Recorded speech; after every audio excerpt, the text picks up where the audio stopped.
Assalamualaikum warahmatullahi wabarakatuh. Kami dari kelompok 3 Tafsir 2 STI Sukabumi. Perkenalkan, nama saya Neng Siti Asri Kinkin. Nama saya Kartika Dewi Puspita Dan rekan kami, Dindin Bahaudin. kami di sini akan membahas tentang tujuan pendidikan Islam menurut Quran Surat Az-Zariyat ayat 56 dan Quran Surat Ali Imran ayat 137 sampai 39. Simak videonya ya. Berita apa ini?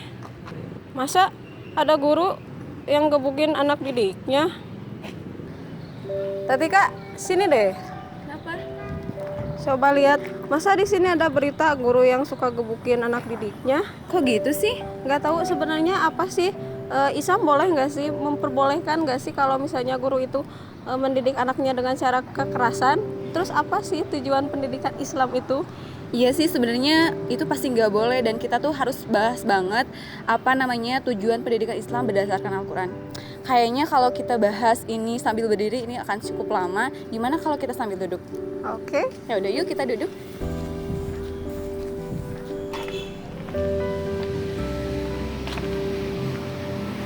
Kita duduk di sini aja yuk. Nah, kita tadi bahas tentang apa sih? Tadi itu kan saya tanya tujuan pendidikan Islam itu sebenarnya apa sih? Oh iya, tentang tujuan pendidikan Islam ya. Nah, sesuai banget nih.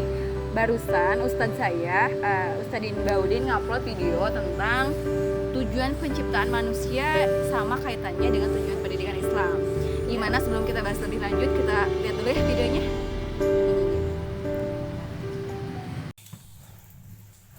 Oke, bismillahirrahmanirrahim. Assalamualaikum warahmatullahi wabarakatuh. Alhamdulillahirabbil alamin. Hamdan syakirin, hamdan naimin, hamdan yuafi ni'amahu yukafi majidah. Ya Rabbana lakal hamdu kama yanbaghi li jalali wajhikal karim wa azimi sultanik. Qad qala Rasulullah sallallahu alaihi wasallam khairukum man ta'allamal Qur'an wa 'allamahu. Qala Rasulullah sallallahu alaihi wasallam man kadzaba ilayya muta'ammidan falyatabawwa maq'adahu minar. Oke, langsung saja pada kesempatan kali ini saya ingin mencoba mempresentasikan tafsir Al-Qur'an surat Az-Zariyat ayat 56 untuk memenuhi tugas dari pelajaran tafsir 2 dengan materi tujuan pendidikan menurut surat Az-Zariyat ayat 56. Bismillahirrahmanirrahim. Wa ma khalaqtul jinna wal insa illa liya'budun. Bahwasanya difirmankan oleh Allah, wa ma khalaqtul jinna, dan tidak semata-mata aku ciptakan terhadap jin dan manusia illa liya'budun, kecuali untuk beribadah. Babun nuzul surat Az-Zariyat 5 ini ayat 56 ini ternyata ada kesinambungan antara ayat surat Al-Baqarah ayat 30, yaitu yang berbunyi wa idz qala rabbuka lil malaikati inni ja'ilun fil ardi khalifah ataj'alu fiha ma yufsidu fiha wa yusfiku dima wa nahnu nusabbihu wa nuqaddisu lak. Terus kata Allah, inni a'lamu ma la ta'lam. Ternyata pada asal mulanya setelah Allah meniupkan ruh, setelah Allah meniupkan menjadikan jasad kepada Nabi Adam, dan Nabi Adam disuruh untuk beribadah kepada Allah. Jadi asbabun nuzulnya ketika Allah sudah menjadikan atau meniupkan ruh kepada jasad Nabi Adam, malaikat semuanya jin diperintahkan untuk beribadah kepada Allah. Disitulah asbabun nuzul surat ini datang. Nah, di situ ada suatu kata-kata yang fenomena, yaitu ataj'alu fiha ma yufsidu fiha wa yufsiku dima. Kenapa malaikat menyangka kepada manusia bahwasanya di situ bahwasanya manusia itu adalah orang yang suka berbuat kerusuhan, wayufsidu atau berbuat kerusakan, wayusfiku dima, dan wayusfiku dima itu berbuat pertumpahan darah. Ternyata malaikat berkomentar kepada Allah. Dengan alasan tersebut malaikat menilai dari sisi kekuatan syahwiyah dan gebiah, akan tetapi tidak melihat dari sisi akliyahnya. Jadi malaikat tidak melihat dari sisi akliyah, kekuatan akliyahnya. Kalau dilihat dari sawi itu kan di situ ada waqad nadara malaikatil awalain, bahwasanya malaikat itu hanya menilai dari sisi yang dua, kuatul syahwiyah dan gebiah, tapi dari kuatul akliyah wala nadara fi kuatil akliyah. Padahal di dalam sisi manusia itu memiliki sesuatu kekuatan akal, yang dimana kekuatan akal itu akan menghasilkan kesempurnaan dan keutamaan. Langsung saja kita tarik kesimpulan. Apa sih kesimpulannya, tujuan pendidikan dari surat Az-Zariyat ini? Bahwasanya kita harus bisa berusaha menjadikan ketika kita berpendidikan ataupun kita mendidik, tujuannya itu semata-mata dijadikan beribadah kepada Allah dan dijadikan suatu pengabdian kepada Allah disertai dengan ridhonya. Nah, seperti yang telah diucapkan secara normatif, bahwasanya tujuan pendidikan itu diatur oleh Undang-Undang Nomor 20 Tahun 2003. Jadi bisa kita tarik suatu kesimpulan bahwasanya tujuan pendidikan menurut surat Az-Zariyat ini dilihat dari segi asbabun nuzul, bahwasanya kita harus bisa berusaha di dalam tujuan pendidikan itu. Kita harus bisa menjadikan sebuah pendidikan itu adalah untuk semata-mata beribadah kepada Allah dan dijadikan suatu pengabdian disertai dengan ridhonya. Mungkin itu sekilas mengenai tujuan pendidikan menurut surat Az-Zariyat ayat 56. Udah selesai deh. Oh jadi gitu kan, barusan dijelasin tujuan pendidikan menurut surat Az-Zariyat ayat 56. Kira-kira ada nggak sih ayat lain atau surat lain yang menjelaskan tentang tujuan pendidikan itu? Sebenarnya kalau dalam Al-Quran itu sendiri banyak sih yang membahas tentang pendidikan Islam. Nah, kita akan bahas tentang tujuan pendidikan Islam berdasarkan surat Ali Imran ayat 137 sampai 139 yang berbunyi, قد خلت من قبلكم سنن فسيروا في الأرض فانظروا كيف كان عاقبة المكذبين. Sungguh telah berlalu sebelum kamu sunah-sunah Allah. Karena itu berjalanlah kamu ke segenap penjuru bumi, dan perhatikanlah bagaimana kesudahan orang yang mendustakan rasul-rasul. هذا بيان للناس وهدى وموعظة للمتقين.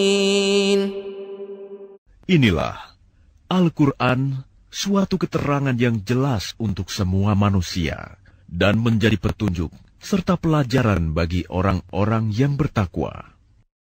ولا تهنوا ولا تحزنوا وأنتم الأعلون إن كنتم مؤمنين. Dan janganlah kamu merasa lemah, dan jangan pula bersedih hati, sebab kamu paling tinggi derajatnya jika kamu orang beriman. nah dari ayat tersebut Allah tuh telah menjelaskan bagaimana kesudahan orang-orang pada masa lalu, di mana orang-orang itu adalah orang-orang yang menentang ketetapannya atau menentang sunnahnya, orang-orang yang tidak bertakwa kepadanya. Di ayat tersebut juga Allah memerintahkan bahwa kita itu diharuskan untuk mempelajari namanya sejarah. Nah, hal tersebut sesuai dengan penggalan kalimatnya, yaitu siru fanzuru, yang berarti mempelajari sejarah. Nah, dari mempelajari sejarah itu diharapkan kita bisa mendapatkan bayan, bisa mendapatkan ilmu pengetahuan, yang dimana ilmu pengetahuan itu dapat mengantarkan kita menjadi insan yang lebih soleh dan lebih takwa. Nah, jadi menurut ayat tersebut tujuan pendidikan Islam itu adalah bagaimana mengantarkan peserta didik itu sampai kepada taraf soleh dan takwa. Menurut Al-Jamali ada 4 hal yang harus dilakukan oleh pendidik, guru dan sebagainya untuk mengantarkan siswa itu sampai kepada tujuan tersebut. pertama, memperkenalkan kepada peserta didik bahwa dirinya itu adalah makhluk individu yang mempunyai tanggung jawab. Yang kedua, memperkenalkan kepada peserta didik bahwa dirinya itu adalah makhluk sosial, di mana dirinya punya tanggung jawab terhadap lingkungan sosial atau masyarakatnya. Yang ketiga, memperkenalkan kepada peserta didik bahwa alam dan seluruh isinya itu adalah ciptaan dari Sang Maha Pencipta. Dan juga ingatkan kepada peserta didik bahwa kita harus melestarikan dan memeliharanya. Yang keempat nih, yang paling penting, yaitu bagaimana memperkenalkan kepada peserta didik siapa penciptanya dan dorong pula untuk dia beribadah kepadanya. Menurut Al-Jamali pula, peserta didik tidak akan sampai ya ke keempat tahap tersebut kalau misalnya tahap 1, 2, 3-nya itu tidak terlewati. Jadi semua stepnya itu harus dilewati sampai peserta didik itu sampai ke taraf takwa. Lalu bagaimana pandangan Islam terhadap ilmu pengetahuan? Jadi dalam pandangan Islam, ilmu pengetahuan itu erat kaitannya dengan iman, di mana iman itu dibangun atas dasar ilmu pengetahuan. Jadi semakin bertambahnya ilmu, semakin bertambah juga imannya.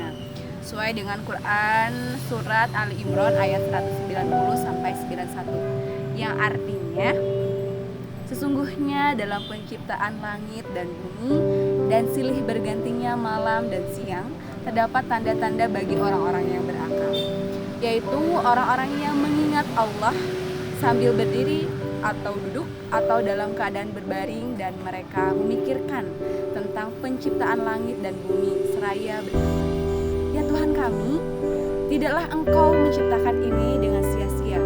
Maha suci Engkau, maka peliharalah kami dari siksaan api neraka." Jadi orang yang berakal atau mempunyai ilmu pengetahuan dalam Al-Quran disebut dengan ulul albab, yaitu orang-orang yang mempunyai keseimbangan antara fikir dan zikirnya, di mana ketika dia berpikir, kesimpulannya itu akan merujuk pada suatu hal, yaitu tidak ada hal yang sia-sia yang Allah ciptakan, melainkan ada manfaatnya bagi manusia. Jadi intinya tujuan pendidikan Islam itu sendiri bagaimana mengantarkan peserta didik, membentuk peserta didik menjadi insan ulul albab, seperti itu. Jadi kesimpulannya, tujuan pendidikan menurut Quran surat Az-Zariyat ayat 56 itu sama dengan tujuan Allah menciptakan manusia itu sendiri, yaitu untuk beribadah kepada Allah. Sementara menurut Quran surat Ali Imran ayat 137 sampai 139, tujuan pendidikan itu adalah menjadikan peserta didik yang bertakwa atau insan ulul albab, yaitu insan yang seimbang antara fikir dan zikirnya. Terima kasih bagi yang sudah nonton video ini. Terus semangat dalam mencari ilmu. Jangan lupa jaga kesehatan. Jangan lupa juga like dan komen video ini. Wassalamualaikum warahmatullahi wabarakatuh. Ya.